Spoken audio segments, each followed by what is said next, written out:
सद्गुरु कबीर से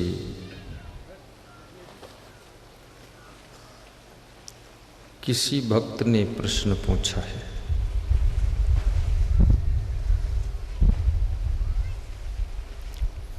कि संसार में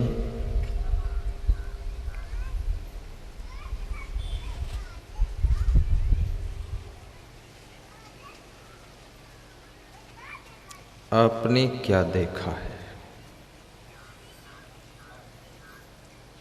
जैसे कोई मुझसे पूछे कि खुलरी गांव में आपने क्या देखा है, ऐसे तो किसी ने पूछा नहीं, इसलिए मैं बताऊंगा भी नहीं। पर कबीर से पूछा गया कि आपने संसार में क्या देखा है, आपकी दृष्टि में ये संसार कैसा है।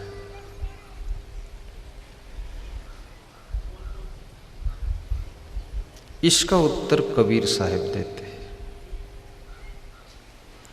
थोड़ी देर बाद बताऊंगा इसका उत्तर क्या है। दूसरा प्रश्न,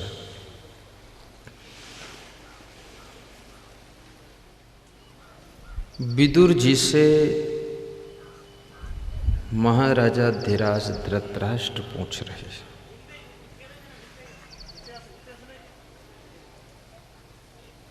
कि वे कौन से लोग हैं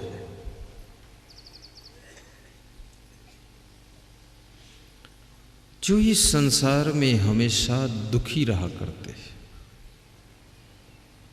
उनको सुख नहीं मिलता है, और उनके क्या क्या लक्षण होते हैं, उनकी पहचान क्या है। बहुत से लोगों को संकोच लग गया कि कहीं उन लक्षणों में हम न फंस जाएं। विदुर जी से महाराजा धीराज धृतराष्ट्र पूछ रहे, ये दूसरा प्रश्न। अभी थोड़ी देर में उत्तर दूंगा। एक तीसरा प्रश्न और है। रामचरितमानस में जिस समय रावण मारीच के पास में जाता है और मारीच से कहता है, मामा जी सोने के मृग तुम बन जाओ। बहुत सुंदर, वेरी गुड, सोने के मृग बन जाओ। और पंचवटी में जहाँ पर राम और सीता लक्ष्मण के साथ रहते, वहाँ पर होकर निकलो।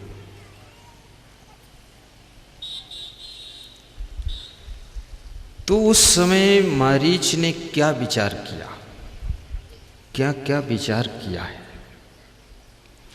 वो विचार, वो सोच, वो चिंतन, वो डिसीजन कितना इम्पोर्टेंट है, उसका उत्तर भी थोड़ी देर में दूंगा। एक चौथा प्रश्न और है। पहले प्रश्नों को इकट्ठा कर लेता हूं, उसके बाद उत्तर देता हूं।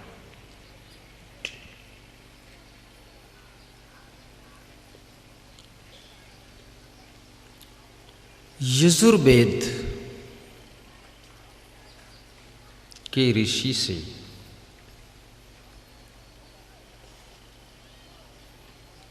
किसी श्रोता ने प्रश्न पूछा है कि मनुष्य को 24 घंटे में जितनी देर सोता है, उस टाइम को छोड़कर वो जितनी देर जागता है, उस समय में उसे कैसे रहना चाहिए।